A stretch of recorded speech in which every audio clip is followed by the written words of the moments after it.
We're about to start the second day of questioning of the undercover police officer Carlo Soracchi, who, using the cover name Carlo Neri, infiltrated the Socialist Party as well as the Socialist Workers' Party. Then no platform, the away team, a number of anti-fascist groups.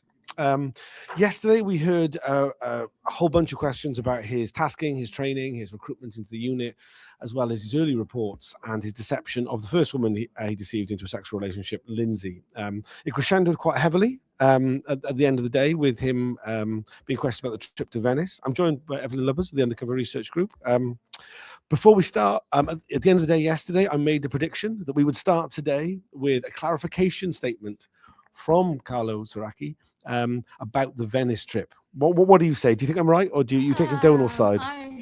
I'm taking Donald's side, I think, because it was so cringingly, it was so awful to listen to, and he was digging a hole, and it was getting deeper and deeper, and I don't think there is any way of getting out of it. I think he wants to not go there anymore, thinking he can save himself. But we do know that there's more lies coming and there's more issues coming up. Yeah, there's a great deal. Let's get into what we think the future lies might be about. I get the impression, regardless of whether there's a clarification statement from him or not, there's still more things to be asked about the relationship with Lindsay. That's probably going to be the beginning of the day. Then there's a whole bunch of stuff about the deception of Donna into a sexual relationship, which is likely to be today as well, we'd imagine. Well, apparently he moved in with her like fairly quickly. And they had a quite intense relationship. Spent most days together. He cooked for her. He brought her, like for Lindsay, he brought her all kind of bought her all kind of presents. He also came in with like a settee for the TV and a really nice Art Deco.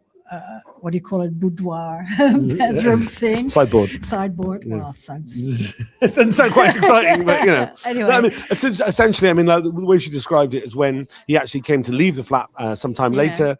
That he, once he'd removed all the things of his, that the flat was bare.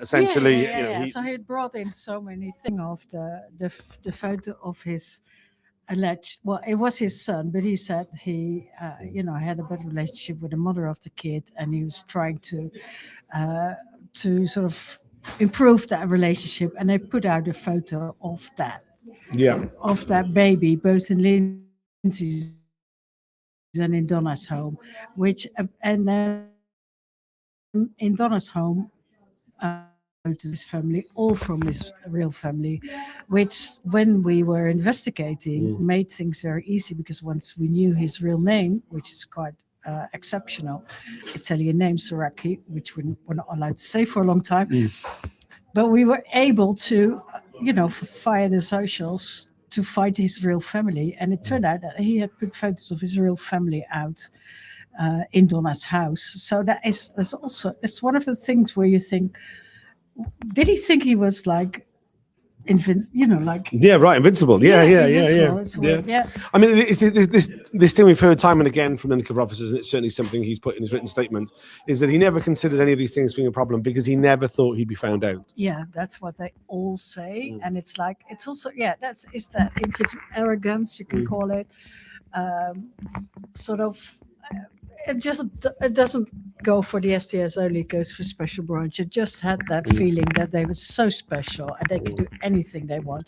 And we will see more of that today. There's the big rent book story that came out last week, where Carlo fabricated a rent book and got his a parent read returned from the SDS, which kind of shows you, like, he faked the rent book, he faked Donna's signature, he faked the signature of the house owner, and he got reimbursed a ridiculous amount of money for those days, 685 a month.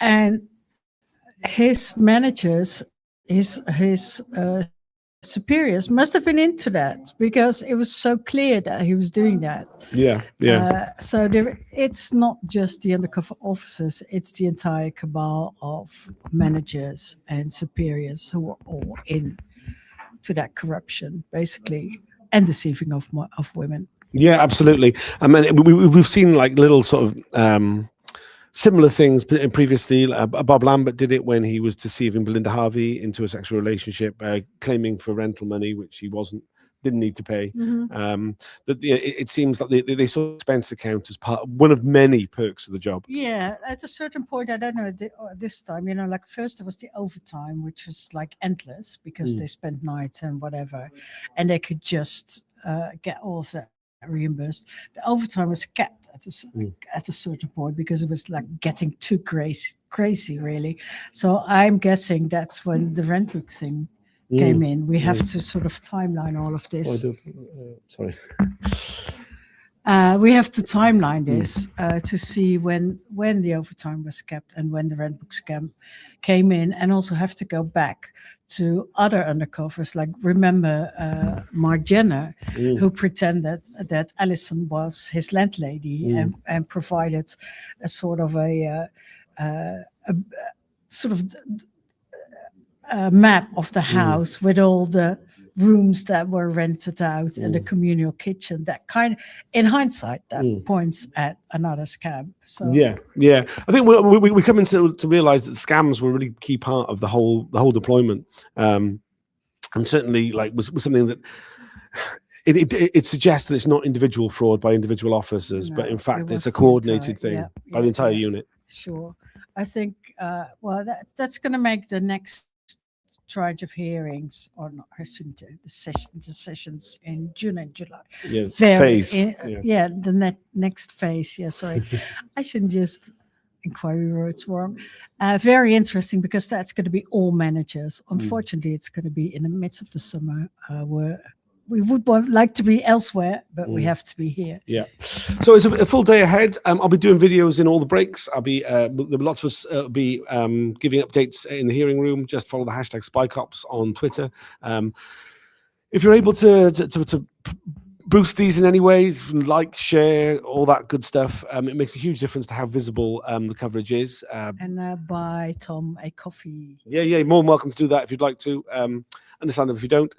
Thanks for joining us. We're about to go in, and the hearings will start fairly soon. There was obviously, as ever, there's a 10-minute delay, so the broadcast will be starting about 10:10. Hopefully not too many breaches today and breaks in the YouTube stream. Yeah, there was a lot yesterday. We can only hope that there's less today. Cheers for now. See you in a bit.